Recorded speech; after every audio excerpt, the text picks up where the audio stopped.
I am Tanya Hitchman with ALS Texas. I see a lot of names and faces on here that I have met before, and it's good to see you. If I haven't met you, we have now at least virtually met, and you know who I am and that you can reach out to me anytime. Just ask anybody on here that I talk to, and we are here for you. We are always going to bring you new content, new support for every single member of the family, not only those living with ALS, but the entire family, because ALS affects everybody in the family, right? And that includes in nutrition. And so we're really excited today. I hope that you have your video on. We'd love to see your faces, but know this is a safe place. If you want to have your video off and just listen, that is fine. We are recording this presentation and we'll send this link to you so you can have it again for on-demand viewing, right? Everything is on demand and streamed, and so you will have that. And so video on, your microphones are muted, I believe, for most of you, but use your chat. We're going to have those microphones muted throughout the presentation so that we can hear what the chefs have to see and what they are sharing and what we see. And at the end, we'll have some time for some questions. You can also use your chat box. If there's something that pops into your mind and you have a question, and we're going to be asking you some questions too to help us further develop future demos. So use the chat box. You can engage that way. You can use your emojis. I'm confident, and when I was looking at this, I think they've added some reaction emojis on Zoom. So use those reaction emojis, use the chat box. And even though your microphones are muted, hopefully your smell is on through your computer. Don't we wish that we had that? But I guarantee you, when you hear today, these wonderful chefs and ladies share their tips, their information, and actually prepare some recipes for you, you'll be able to smell it through your computer. All right, so I am going to be quiet. We're recording again today's presentation. We'll send that to you. I'm going to be quiet and let To Taste take over. Welcome, ladies. All right, thank you so much, Tanya. I appreciate the introduction. We are so excited to be back. For those of you who have joined in our cooking demonstrations before, you'll recognize me. My name's Lexi. I'm a registered dietitian and certified culinary medicine specialist. And then I'm here with Chef V, our co-founder, one of our co-founders at To Taste. And To Taste is a culinary nutrition education company, and we are on a mission to teach people how to cook to take control of their health. And so that's what we hope to demonstrate to you all today.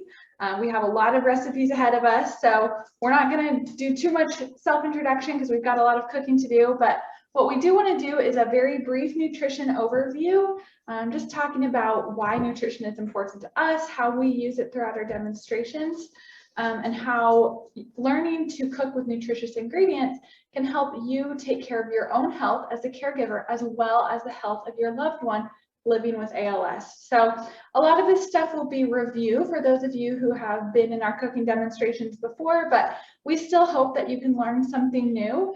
And then for those of you who are joining us for the very first time, we also hope that you can learn something new as well. Chef V, is there anything else you need to add before we dive into our nutrition overview? No, I think you covered it. We're just really excited to be here with y'all today. All right, fantastic. So like I said, I'm just going to go over a very brief nutrition overview describing why nourishing yourself through food is important, and then we'll dive into our cooking demonstration. So this is very surface level, and we recognize that many of you or your loved ones are at different stages in your life or in your health journey. And so talk with your doctor and or your dietitian to determine your specific nutrient needs. Again, this is just very surface level in terms of nutrition. Overall, at To Taste, we recommend a Mediterranean style eating pattern. And what that means, it's not a diet necessarily, even though you may hear the word Mediterranean diet. Really what it is a lifestyle eating pattern. It's rich in a lot of whole grains, fruits, vegetables, beans, small amounts of dairy, some fatty fish, some nuts and seeds. So a really whole foods approach to nutrition and eating. And all of the recipes that we'll be making today incorporate a lot of those Mediterranean style food concepts. So when it comes to nutritional differences between you as a caregiver and your loved one living with ALS, we do have to consider things like calorie intake, fat requirements, protein requirements. It's likely that your loved one living with ALS has higher calorie needs. And so the recipes that we'll be demonstrating today, we'll be showing you how to add calories to those in order to meet your loved one's needs. We'll also be demonstrating how to add protein, as that is important in maintaining muscle mass. But as a caregiver, nutrition is still incredibly important for you as well. It's important that you get a variety of macronutrients. There are 3 macronutrients in your diet. And so those 3 macronutrients are carbohydrates, protein, and fat. So I'm going to go over each one of them just very briefly, and then we can discuss those more as we're making our recipes. So carbohydrates provide your body with energy. They also often provide your body with fiber, which helps with your digestion and your energy and fullness. And carbohydrates are found in foods like fruits and whole grains and vegetables and dairy. And protein is another of our macronutrients. And that helps with maintaining muscle mass, that helps with staying full. It helps with a lot of essential body functions, such as building enzymes and hormones and healthy skin and hair and teeth. So protein plays a lot of roles in your body, and we find those protein in foods like eggs and fish and meat and beans and nuts and seeds, and dairy products and cheese and yogurt and milk. So protein is incredibly important, again, especially for maintaining muscle mass. For those individuals who have involuntary muscle movements, it's important that we have enough protein in order to keep those muscles strong. And then finally, fat is our last macronutrient, of course, last but not least. And fat is going to be very high in calories, so it's more calorie dense. It has over twice the number of calories per weight as carbohydrates or protein do. And where this becomes important is if you're having difficulty meeting the calorie needs of your loved one living with ALS, fat can play a really helpful role in making up for that calorie gap. So examples of high-fat foods include things like olive oil, coconut oil, avocados, cheese, butter, heavy cream. Really, when it comes to meeting those really high calorie demands, fat is our friend. In addition, fat helps us digest certain nutrients. It keeps us fuller for longer. It helps lubricate our joints. And it makes food taste good, right? Have you ever had like a fat-free soup? It's not very flavorful. Fat adds good mouthfeel and texture and taste to foods as well.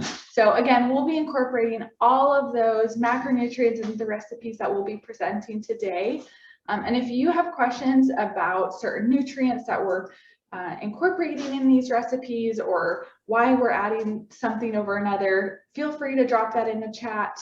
I'll have my eye on that when I'm not demonstrating. It's hard to kind of do multiple things at once. So I won't be typing back as I demonstrate, but Chef V can have her eye on that as well. And without further ado, I think we're gonna get going with our demonstration. So Lexi, I will watch the chat for y'all as well, so you can focus on the amazing things that you do. And we encourage, like Lexi said, feel free to use that chat box to share if there's questions you have, if there's recipes that you would like to see in the future, or types of meals. We want to hear from you. Fantastic. Thanks so much, Tanya. And did you by chance happen to drop the recipe card in the chat as well?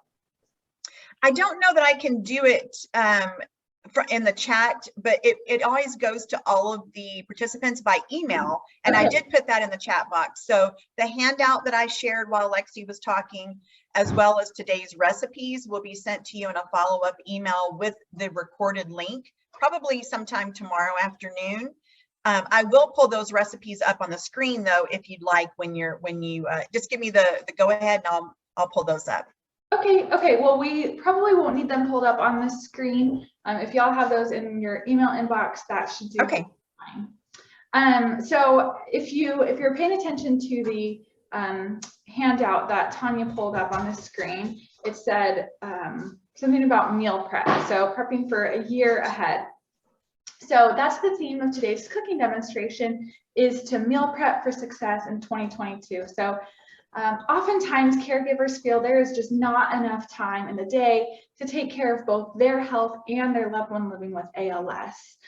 That's a lot of responsibility and a lot to take care of. And so what we want to do is set you up with some recipes and meals that you can cook once and eat multiple times for both you and your loved one. So we're going to show you how to make a couple of quick recipes that are very easy to calorie modify to meet the higher calorie needs of your loved one, as well as texture modify if your loved one has certain texture needs. And that will be determined by your speech language pathologist. So always, always, always work with your SLP to determine appropriate texture needs for your loved one living with ALS.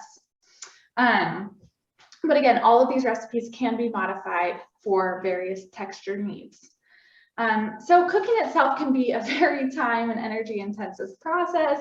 Again, what we hope to do is provide a couple of tips and recommendations and skills to make that a little bit easier for you and your life, so that you can ensure that you're getting some high quality nutrition as well as your loved one. So the 3 recipes that we're going to be demonstrating today, I'm going to start us off with a whole wheat muffin based recipe. And then I'm going to pass it off to Chef Fee, and she'll show you how to make a creamy coconut lentil curry and then a delicious banana nice cream. So these can be all eaten any time of day, really, but the idea is a breakfast or snack, a lunch or dinner, and then a tasty dessert or also a snack. So you heard me mention the word base recipe, and what that is designed to do is to teach you how to use the appropriate ratios of ingredients and then adjust them to your taste. So, or depending on what you have on hand or what your loved one prefers, it's really designed to teach you the skill, teach you the ratios that you can then adjust this recipe however you want. Before I dive into the muffins, we're almost there. One quick note about texture modifying recipes. I am going to demonstrate a couple of ways to texture modify this muffin, but there are whole foods that can help add texture as well as nutrition to certain foods and recipes. So foods that can thicken ingredients or thicken recipes are things like mashed avocado, mashed beans, Greek yogurt, sour cream, cottage cheese, nut butter, full fat canned coconut milk or coconut curry, and all of those can help thicken a recipe and add some fat and protein. And then if we're trying to thin a recipe for certain texture needs, we can use things like stocks or broths, gravy, milk, juice, coconut water, or kefir. Technically, you can use water too, but that dilutes the calories and it dilutes the flavor too. So that's not going to be our #1 go-to for thinning a recipe out. Again, work with your speech language pathologist to determine the appropriate texture needs of your loved one living with ALS. All right, so that's all fun, nutritionist fun, but now for the real fun part, we're going to get into the cooking demonstration, and I'm going to kick us off with a whole wheat muffins based recipe. So again, this is our base recipe designed to be adapted to your taste. I'm going to be making an apple walnut cinnamon variation today, but if your loved one prefers banana nut or banana chocolate chip or maple pecan, really you can adjust this in so many ways to your taste. And you'll see in our base recipe that you'll receive in your email the different options for mix-ins or fruits or grains. So I'm going to demonstrate some of those concepts today. So before I start, I always want to make sure that I have my hands washed, which I did before we came on. I want to make sure that my oven is preheating, which it is. I have my muffin pan here all sprayed or lined. So that's all ready. And that's all part of a process called mise en place. And mise en place means everything in its place. So I want to make sure that all of my ingredients are measured out, that my oven is ready. That way, when it comes time to cooking and putting everything together, it just comes together in a snap. So I have most of my ingredients measured out today, but I did want to demonstrate a couple of key skills that can help you have more success in the kitchen. And that first skill is how to make buttermilk. So our muffin recipe calls for buttermilk, but what if you don't have buttermilk on hand and you still want a nice fluffy muffin? Well, this is a little culinary trick that can be super helpful when you don't have that buttermilk. So what I've done is I've measured out a cup of milk, and I'm going to add just a tablespoon of white vinegar, or really lemon juice works for this as well.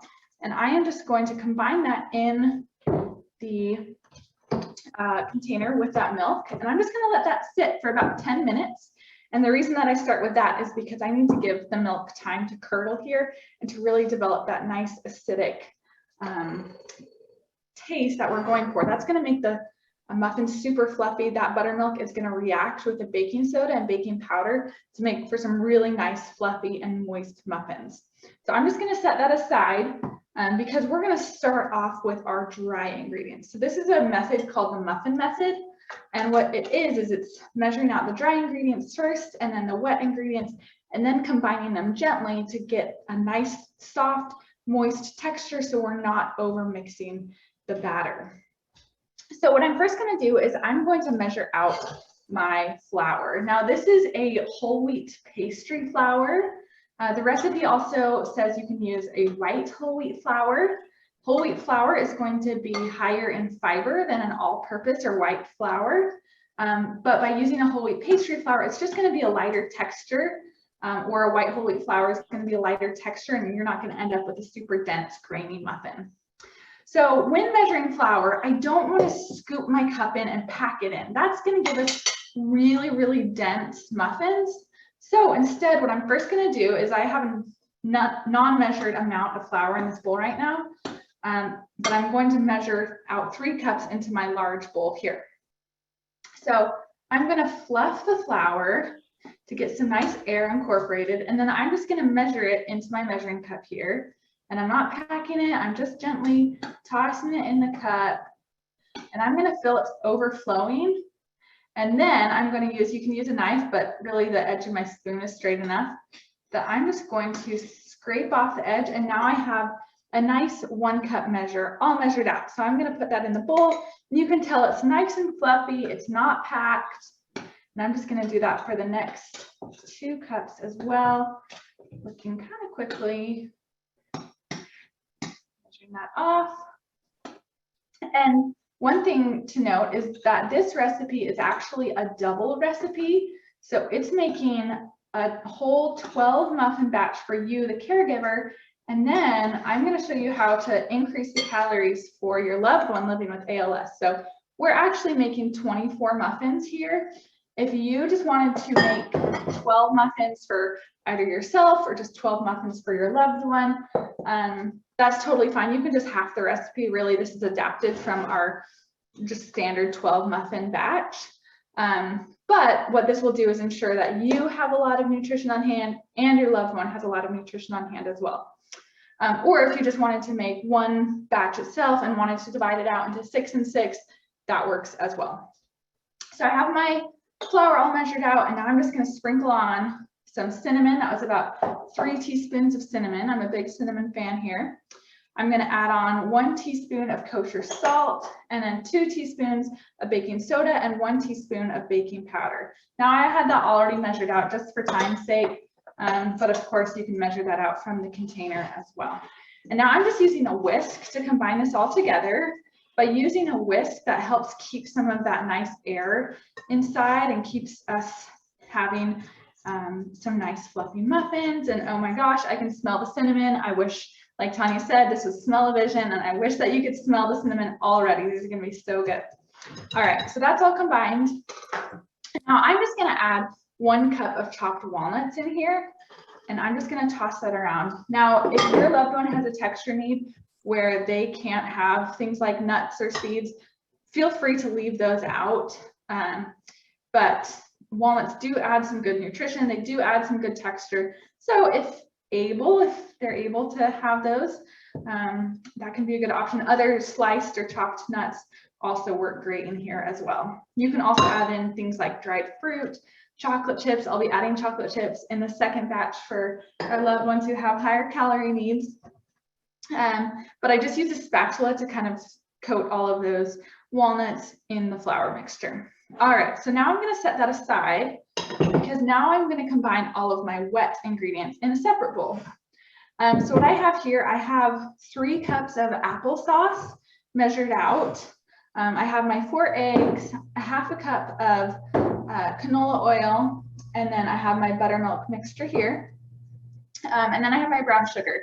So when measuring brown sugar, what I'm going to do, this is the opposite of whole wheat flour, where I do want to pack it into the cup. So I'm going to spoon it into my 1 cup measure, and I'm going to pack it down once I get about halfway there, and then I'm just going to keep going.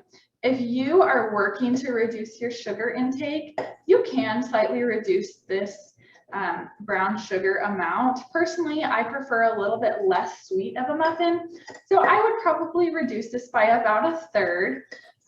So just something to keep in mind. If you're like, that's a lot of sugar, you are welcome to adjust this to your taste. That's actually why we're called To Taste. It's because we encourage you learning how to cook to your taste. All right, so I have that all packed in there. And now when I dump it out, it should hold its form in the bowl. So I'm just going to dump that directly in with my applesauce. Yep, it held its form nicely. And now I am just going to combine all of my other wet ingredients in here. And you may be thinking, wait, but brown sugar is a dry ingredient. Why are you putting it with the wet ingredients? Actually, technically, in a culinary perspective, from a culinary perspective, sugar, brown sugar or white sugar is considered a wet ingredient. All right, so I just added my vanilla there. I'm going to add my canola oil in here. And I'm going to add my buttermilk, and I probably should have picked a bigger bowl for this. So yep, I definitely should have. My estimation, I usually make this as a half batch, so usually this size bowl works. That's okay, I'll combine this all together and maybe put it in the other bowl. When I poured that buttermilk out, I don't know if you were able to tell, but it was kind of clumpy. And that's just the process of the vinegar curdling the milk. And that does not mean your milk has gone bad in 10 minutes. Again, that's just the process of making buttermilk. And again, that acid is going to react with the baking soda and baking powder to make a really nice fluffy muffin. I'm going to combine this into a bigger bowl here. My estimation was off today. That's gonna work a lot better.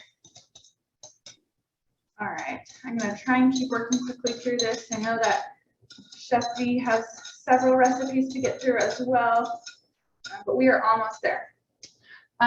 Nutritionally, these muffins are going to provide all of those key macronutrients that I talked about at the beginning. So these eggs, in addition to the milk, are both gonna provide protein. And then the whole wheat flour is going to provide some complex carbohydrates rich in fiber. The walnuts as well as the oil are going to provide that fat. And then one component that's not a macronutrient but still important in creating flavorful meals is flavor. So that's cinnamon, applesauce, those are all going to add good flavor. All right, so that's nice and whisked and combined. And now I am just going to gently combine this with our dry ingredients. So I'm just going to pour this all in there. And then I'm just going to gently fold this all together. I don't want to blend this or mix it too vigorously. Otherwise, we're going to end up with some tough, dense muffins. And again, that's not what we're going for when we're looking for culinary success. So I'm just going to kind of work my spatula around and fold this gently until everything is just moistened. You're going to see some clumps in there from both the walnuts, but again, it doesn't have to be a super smooth puree. Now, if you are making this batch of muffins for just your loved one living with ALS, and you're trying to increase both the protein and the calories, you could replace the buttermilk with half Greek yogurt and half heavy cream. That Greek yogurt is still going to provide the acid needed to react with the baking soda, but it's also going to provide more protein, and then that heavy cream is really calorie dense. So that's going to provide a lot more fat, a lot more calories in the same serving size, especially if you're working to increase calories, but your loved one is having difficulty eating a large volume of food. Finding ways to pack on those calories in a small volume can be really, really helpful. All right, so as you can tell, I'm not over mixing this. I'm just making sure that I have all of the dry clumps moistened and incorporated. And one perk of using a clear bowl is I can look on the edges to see if I've missed any spots. And I'm almost there. And I can already tell that that buttermilk mixture is reacting with the baking soda because this is starting to get bubbly on me. Right. So now I'm just going to scoop this into my 12-cup muffin pan. Again, this is already prepared with spray. And then I'm going to do a very quick demonstration on how to both calorie and texture modify an already cooked muffin. Now, if you have two 12-cup muffin pans, you can just go ahead and make both batches at the same time. I only have one, so I'm just going to make one at a time, which is totally fine. They don't take that long to cook. This is just going to go in the oven for 18 to 20 minutes, depending on how hot your oven is. And then you'll know it's done when you insert a toothpick in and it comes out clean. All right. And I will say the more mix-ins you add to the mixture, the more muffins it'll make. So keep that in mind. Like, this made way more.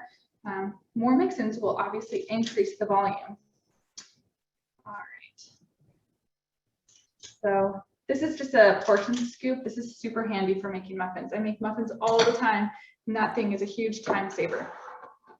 All right, so this is going in the oven for 20 minutes. I'm gonna set it. There we go.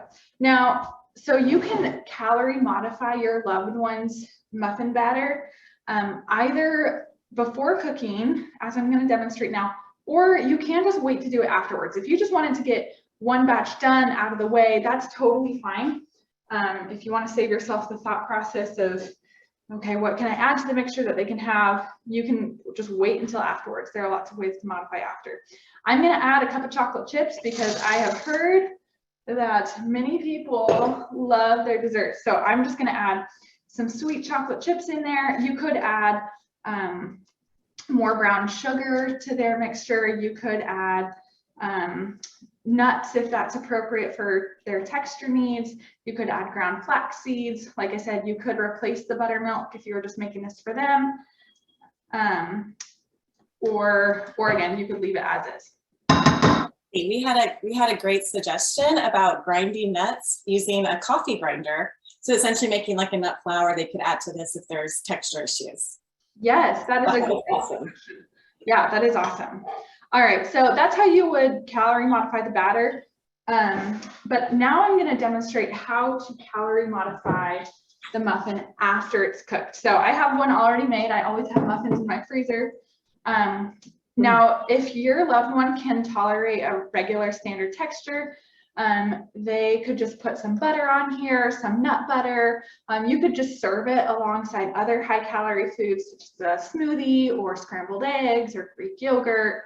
And that could be a very calorie and protein dense meal at one time. Or if they prefer something a little bit more moist, or they need a higher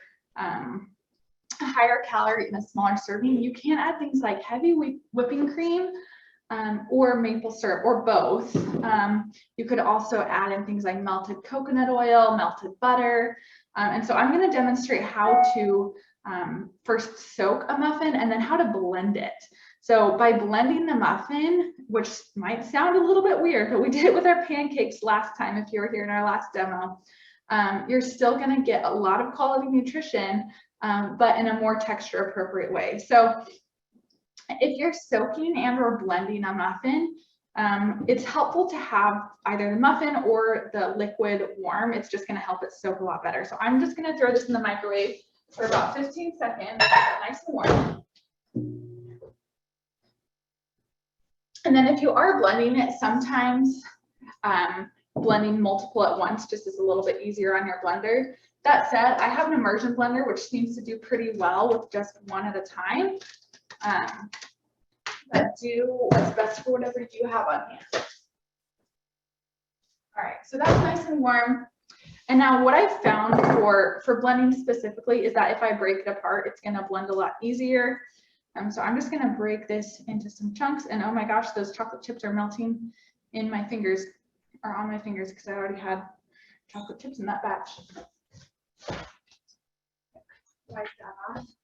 Now that muffin is pretty warm, so I know that I don't necessarily have to heat the cream or milk before adding it, but that's something that can just create for easier blending. Now again, this is where you need to consider the texture needs of your loved one living with ALS, to consider the amount of liquid. You also need to consider their calorie needs. So if they're doing okay on meeting their calorie needs, maybe something like just adding regular milk would be better. If they're having difficulty meeting those needs, adding something like heavy cream, lots of oil, lots of maple syrup or honey, that is going to help them meet their needs a little bit better. So I'm just going to add about 2 tablespoons of cream in there and about a 1/4 cup of milk in there. As you can tell, I'm not being precise right now, but this is going to be super variable just depending on their needs. If they prefer the taste of maple syrup, you can add that. If they prefer the taste of molasses, you can add that. If they prefer the taste of honey, you can add that. You could add in melted chocolate chips here. You could add in ice cream toppings here, really anything to help them consume this blended muffin. So I'm just going to blend away with my immersion blender here.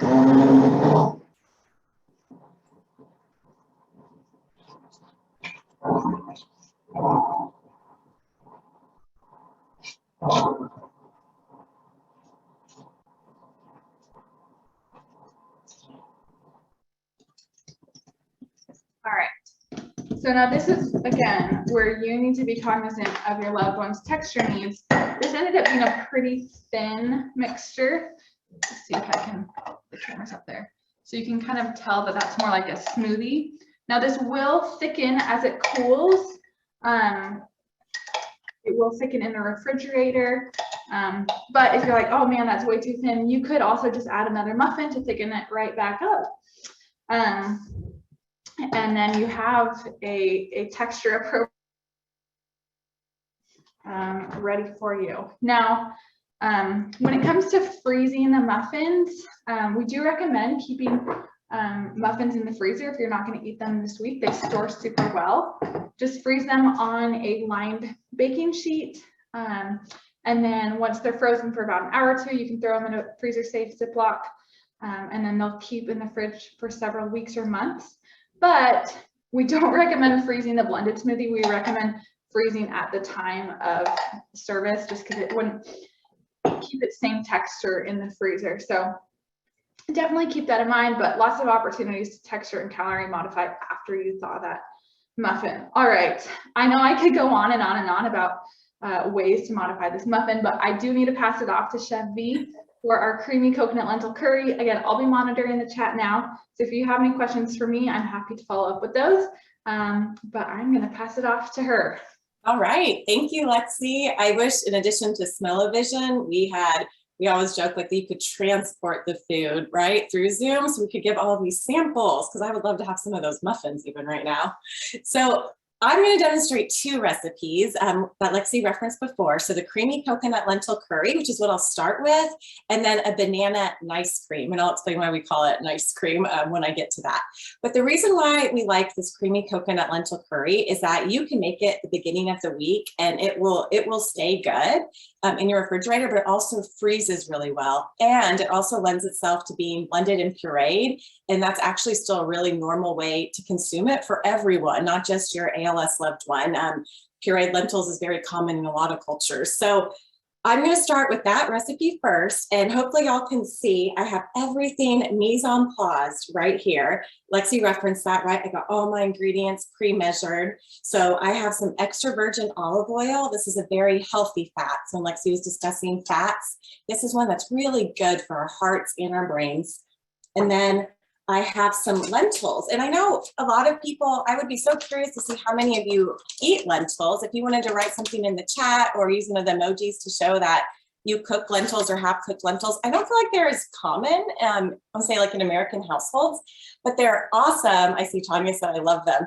Yes, because so they have the benefits of beans, and we always like, you know, we promote cooking dried beans. We love canned as well, but lentils from dried will cook in like this bag says on it, so let me just look, 7 to 13 minutes. So that's so fast. And they're a great plant-based source of protein. So we're getting that protein along with fiber and all the benefits of the disease-fighting benefits that come with legumes, which is beans, peas, lentils, all that great stuff. So we're gonna be cooking with those red lentils today. You can get them anywhere. I mean, Walmart carries them. So if you're like, I've never tried that or seen that, I promise it is widely available. We also have some coconut milk that we're going to be working with. I have some crushed tomatoes, onion, garlic, and then a ton of spices here that I've already pre-measured, but I will touch on how to make sure you are measuring your spices correctly. So one thing I need to do before I start cooking, though, is actually dice my onion and mince my garlic. So I wanted to show you those skills first. So one thing, before I start cutting these, have any of you had a cutting board that kind of slides around on you on the countertop? It can be very annoying, and even more than that, it's dangerous, right? We don't want something moving when we're cutting it. So I wanted to show you a really quick, easy trick. So if you just take a damp towel, so it can be a dishcloth like this, or you can use a paper towel, that works just as well, but you lay it under your cutting board. It anchors it in place so it stops moving around on you. And that's obviously much safer, right? And it's kind of fun to have the damp cloth underneath, because Lexi and I both do this. After we're done cooking, then we use it just to wipe the counter. So you get that, that benefit as well. Okay, so let's get into cutting an onion. So if any of you watch cooking shows, I think there's multiple ways, right, that chefs demonstrate to cut onions. We've decided on the way that we think is safest, and we've done so many cooking demos and classes over the years. We really think this method is the easiest for people to do, and it really saves time once you learn how to do it. So I'm going to show y'all. So with our onion, we have a stem end and a root end, right? So the first thing I'm going to do is I'm going to cut off the stem end. And I want you to notice my hand that's not holding the knife, and have it in a bear claw. So when we teach little kids, we always have them grr on us. The reason why I do that is to keep my fingers back so I don't accidentally slice them, right? So I'm going to take my knife, and I'm holding it with a proper grip. See my pointer fingers on that side, and then my thumb is on the other, and I'm actually holding the blade with my fingers and then just wrapping the remaining around the handle. This is the safest grip. It might feel awkward if you haven't held your knife like this before, but it's actually even more ergonomic, meaning it's easier on your body and it's more efficient once you get it down. Okay, so I'm going to cut off that stem. Okay, get rid of that. You can use this. You can compost it if you do that, and it's still, I could save that for broth or stew if I wanted. And then with this root end, I'm just going to trim it off. So just cut right under it like that. So I have that little piece. Get rid of that. And now with my onion, I have a nice flat surface. So I'm going to put where the stem end was, I'm going to put that flat on my cutting board. And that's really important whenever you're cutting something that's round, right? So something like an onion that rolls around on you, it's kind of like the moving cutting board. You don't want to be chasing it. So it's really important to make that flat surface. So I have a good flat surface right now. And what I'm going to do is take my knife and I'm going to cut it in half from root end to stem end. So now I have two halves, and you'll notice I hadn't peeled the onion, right? I hadn't peeled it yet. That was intentional, because now at this point, I'm going to set one half aside because I only need half for the recipe. At this point, I'm going to remove the peel, and it's going to come off that much easier versus trying to peel it when it's whole. And sometimes, you know, when you cut into an onion, you have those sort of dried out layers. You can go ahead and remove those as well. they will kind of soften when you cook them. It's not a big deal, but if they're super dried out, or I think a lot of times they just stick to the peel. So I go ahead and remove that. So this onion is actually small. I should kind of reference that in the beginning. I know it's hard to tell on Zoom. You know, onions these days are like, just like every other food. You can get them like the size of your head, right, in the grocery store. So if that's the case in this recipe, you might not even need half an onion. So remember that when you're following it, especially if you're someone who's sensitive to onion flavor, it does say half a small onion. So be careful with that, because really, I think it's so rare to even get small onion in the grocery store. Okay, so now I have my onion half. And when we look at an onion, it's like a rainbow, right? There's a rainbow shape right there. And then nature has provided us this great guide naturally. There's these lines on the onion. So what I'm gonna do is I'm gonna use my chef's knife and I'm gonna make vertical cuts, kind of tracing those lines. Not exactly, I'm not gonna trace every single line. I'm using them as a guide, almost like graphic paper, right? It has the lines spaced out. So I'm gonna space out my cuts just as big as I would want my dice. So for this recipe, I want the dice fairly small because I personally don't want to bite into like a big chunk of onion. If you do, that's fine, because like Lexi said, this is to your taste. I know some people love onions, and you might be like, I like the idea of that big chunk with the lentils. So whatever you want to do, just note the size could impact the cooking time, right, when you cook it.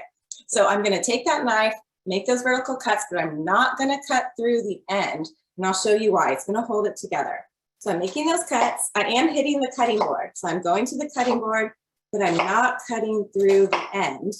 And what that's going to do is hold my onion together. So I made my cuts just following that natural rainbow shape, using those lines as a guide. And see, since I didn't cut through, my onion is still held together. It's not coming apart. Now what I can do is take my knife and make cross cuts, right, the other direction, spacing those cuts out just as big as I want my dice.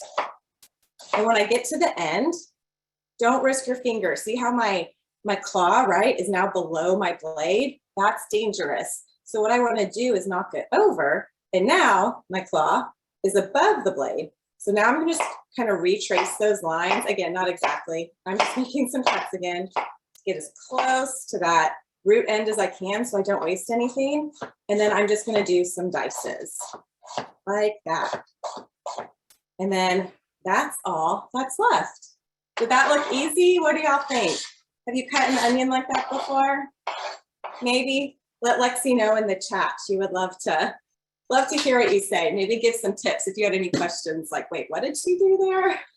Okay, so now I have my onion diced, and normally I would go ahead and mince my garlic, but because we're doing a cooking demo, so for the sake of time, I'm gonna go ahead, I should have actually already preheated this pan.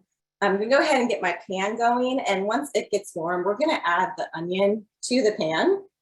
That way it can start cooking while I mince the garlic. So I'm using this portable stovetop, and I don't know another way to put it. It's kind of crazy, like it's super intense. So I have to be careful with the heat. So at any point I'm like, oh my God, that's why. So I've cooked on it a lot, but every now and then it surprises me with how powerful it is. So the recipe says to do medium high heat. I'm not going that high. And this is something to even think about with your own stovetop, because the heat does vary. So when you cook at home, so I have a gas stove. So, you know, I can control the flame and I see that, but that's going to be different than someone with an electric stove. So it always varies.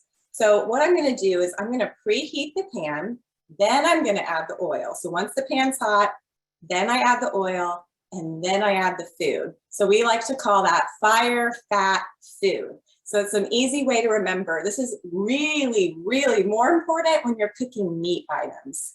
If you've ever added like a cold chicken breast to a semi-cold pan, you might know what I'm talking about. It's not going to work. It's either going to like pool a bunch of liquid out, or it's going to stick horribly. So fire, fat, food is something always to remember. So I'm going to get it kind of hot. If you're ever like, well, how do I know when my pan is hot enough? You can take some water. Here, I can do it right now. Mine's not hot enough yet, but I'll just show you what I do. So I just go to my sink and get my hand like a little wet, and I'll just flick it on my pan. And it should like evaporate immediately, or it'll even like ball up. When it balls up, that sounds so weird, but try it out one day. It truly will turn into balls. That means your pan is very hot. So again, if you are cooking meat, you really almost want it at that level. You want it that hot to make sure you get that pretty like meat sear. Okay, so I'm gonna keep heating it. We're gonna move on to the garlic, and then when I feel this hot, I'll add the oil and move it going. So with this recipe, it calls for 3 to 4 garlic cloves. And this is because of the size, right, of garlic again. You can get like the super big garlic cloves. You can get like the little tiny ones. And then it's also a matter of taste preference. I, for one, love garlic. I joke that my hands always smell like garlic because I use it so much. So I have a tendency to use more than maybe other people would. But the ones I have today are actually not that big. My garlic head, right, the whole head was actually fairly small. So I have these three little garlic cloves.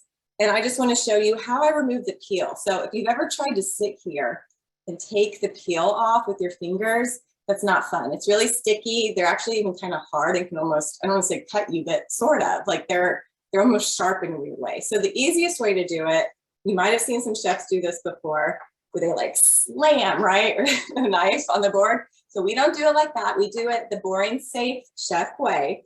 So we're going to put the heel of the blade on the garlic clove and just press down, and you'll hear it crunch. And at that point, the peel just comes off. So then I have my clove right there. So I'm going to do that with the other 2. So just press down. Some require more pressure than others. It just depends, you know, on the age of the garlic clove. I'm going to do that. You can also buy pre-minced garlic, right? The stuff in the jar. And while that is super convenient, and we understand the time constraints and all that, so you can definitely get that. If that's something that will make your life easier, please do it. But we do have to always just mention the taste of the fresh minced garlic really is better. So if you have the opportunity to do it or try it and use fresh garlic, it really does make a difference when you're cooking. Okay, guys, so this is actually hot. So let's add those onions. So I'm going to add 1 tablespoon of extra virgin olive oil. I wouldn't normally measure this, to be honest, but since we're doing the demo, I know sometimes it freaks people out when I don't measure things because you want to see that quantity. So I'm going to measure it for y'all, and I would encourage you to measure in the beginning just so you get used to what those measurements are. If you're someone who cooks a lot, you're probably like me and can eyeball a lot of measurements, right? Like, okay, that's about enough. Really, you want to make sure you have enough to coat the bottom of the pan. That's very important. Okay, so I'm going to take these onions and I'm just going to scrape it into the pan. And I'm using the top of my knife. See that? So I'm not going to use the blade because that's going to dull it over time. So I'm going to use the top, the spine, and get that in there. Hopefully y'all hear that sizzle now. Give that a quick stir. Got some runaway onions over here. Throw them in. Okay. And because I'm still mincing my garlic, I'm going to lower the heat on them because I don't want them to burn, but we continue with the garlic.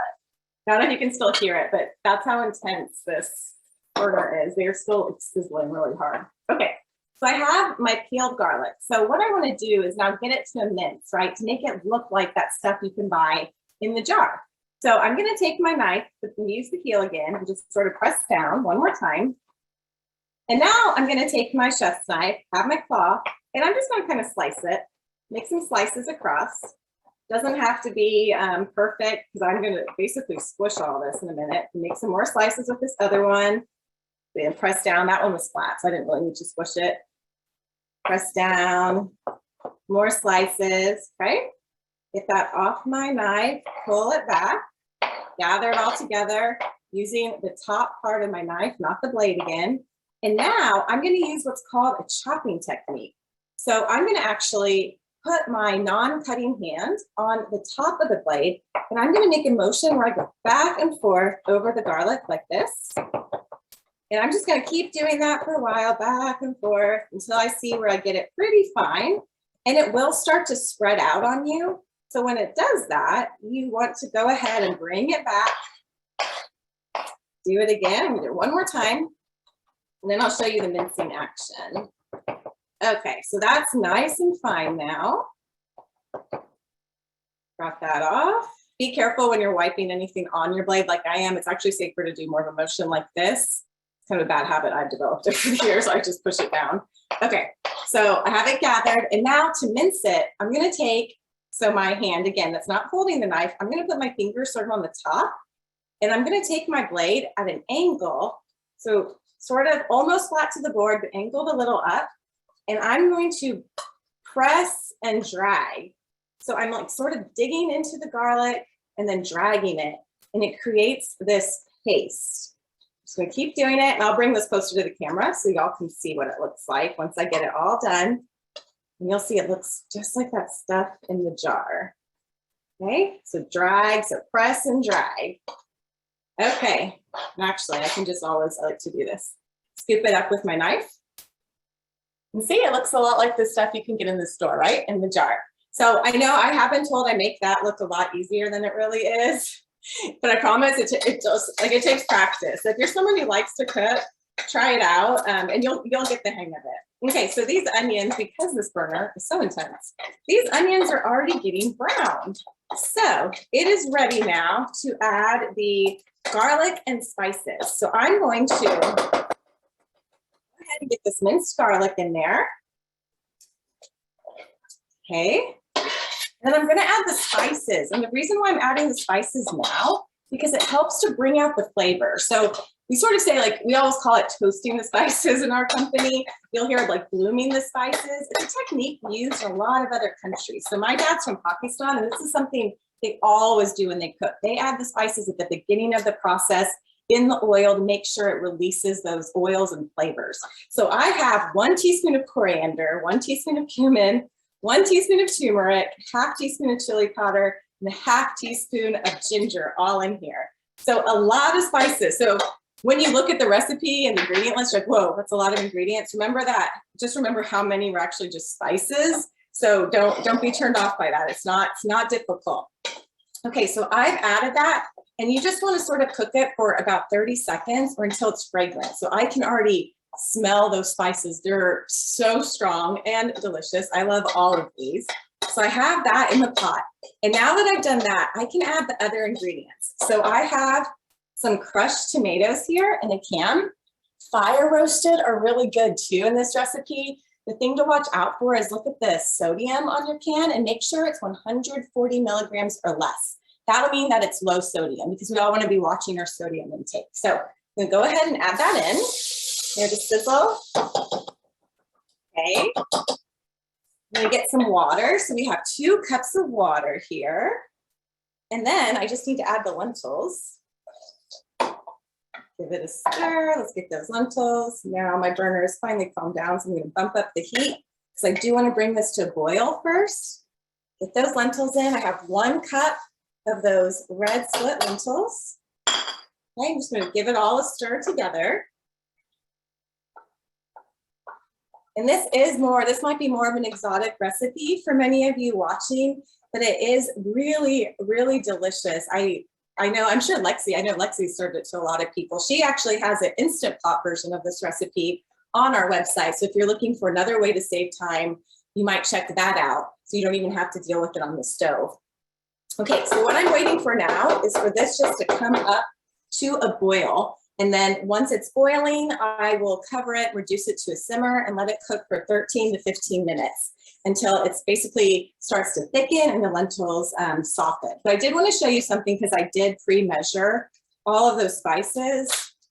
So I wanted to touch on the correct way to measure spices. So this is a great way too to purchase spices if you buy them from bulk. So I don't know if y'all see this. This is chili powder.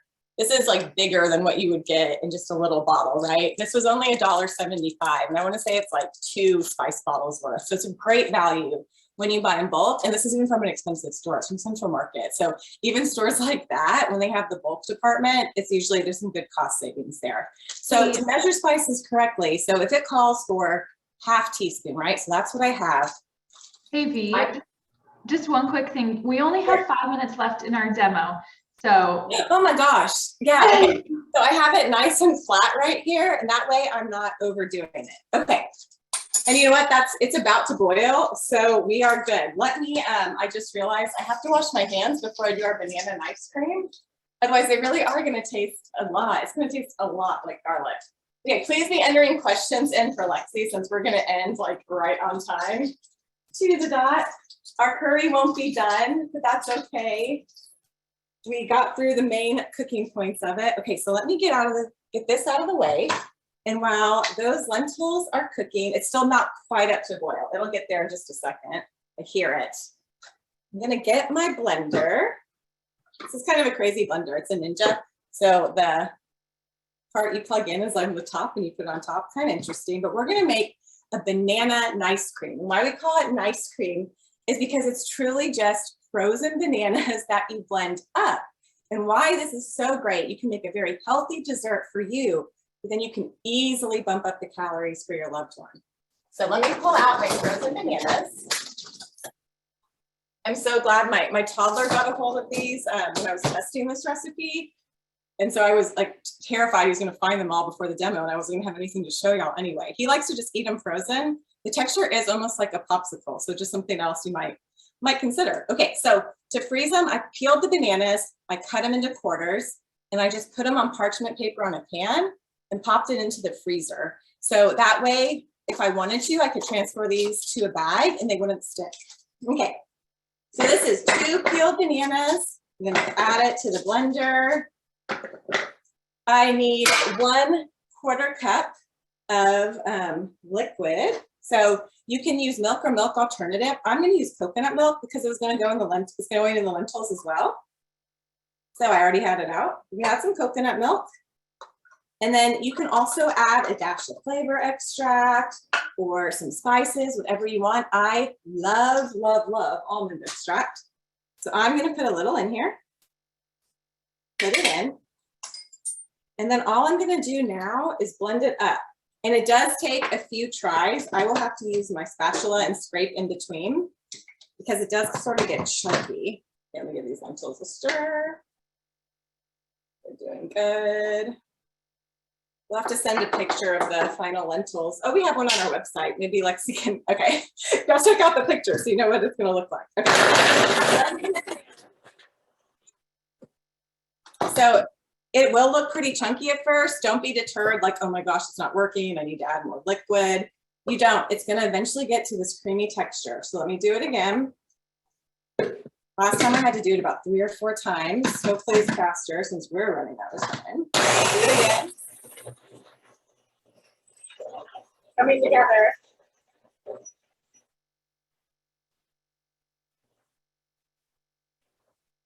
You'll know when it's working, like it'll just stop, and that's when you need to use your spatula and scrape it down. I think I'm gonna get it in one more time, guys. Let's see. Okay.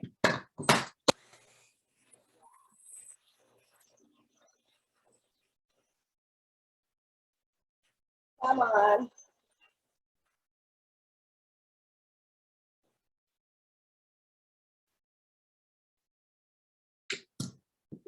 Just one more time, I promise. I can see it. I want to show you all the final texture of this one because it truly looks like ice cream. It's so fun. Put it in. There we go.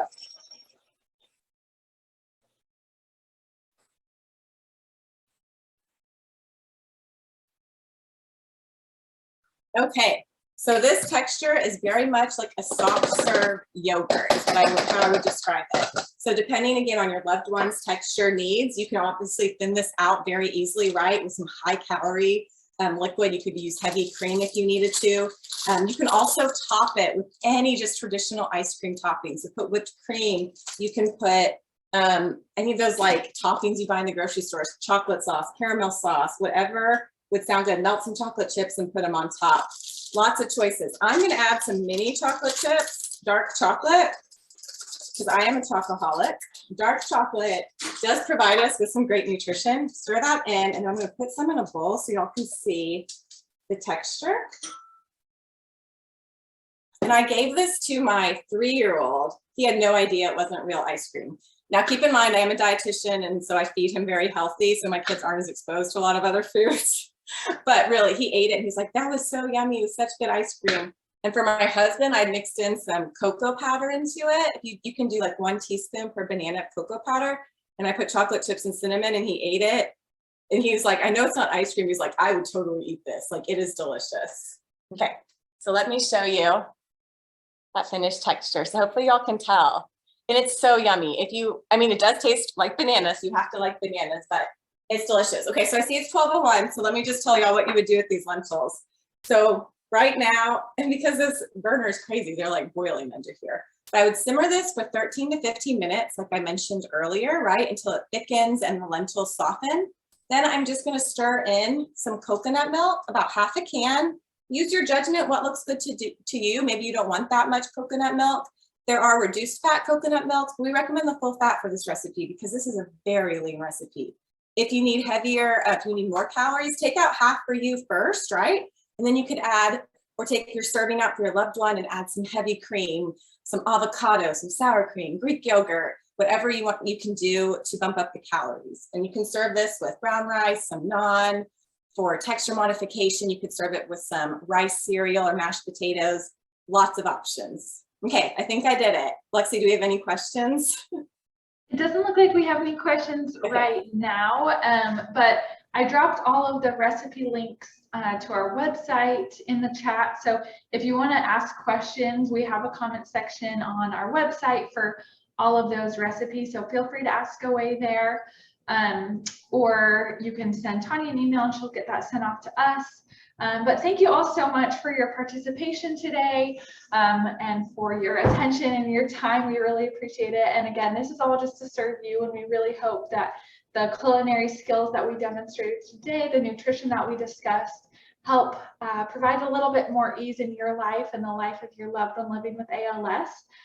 We really look forward to these demonstrations, and we look forward to teaching you some more in the future. Thank you, everyone. Thank you. Thank you, Chef V. Thank you, Chef Lexi. We appreciate y'all. And as we wrap up this demo, I want to share with our ALS Texas community that To Taste and everybody on the team there, and I feel like this is important to share, they have invested a lot of their own time in observing and visiting, our multidisciplinary clinics and talking to dietitians to support our community. And I know that they've done a lot on their own time, and that comes through on these demos and the preparation. And we're so thankful because these are tips that we can all use, and it's nice to try. I'm going to try one of the recipes tonight for dinner. And so I love that as I'm going through there, I'm like, I've got coconut milk, I've got this. And so thank you for what you invest in our community. And thank you to everybody that took time out to join.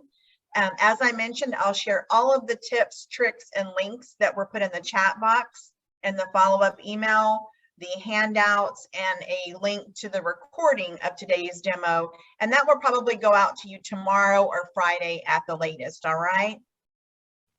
All right, thank you, everyone. Enjoy the rest of your day. Thank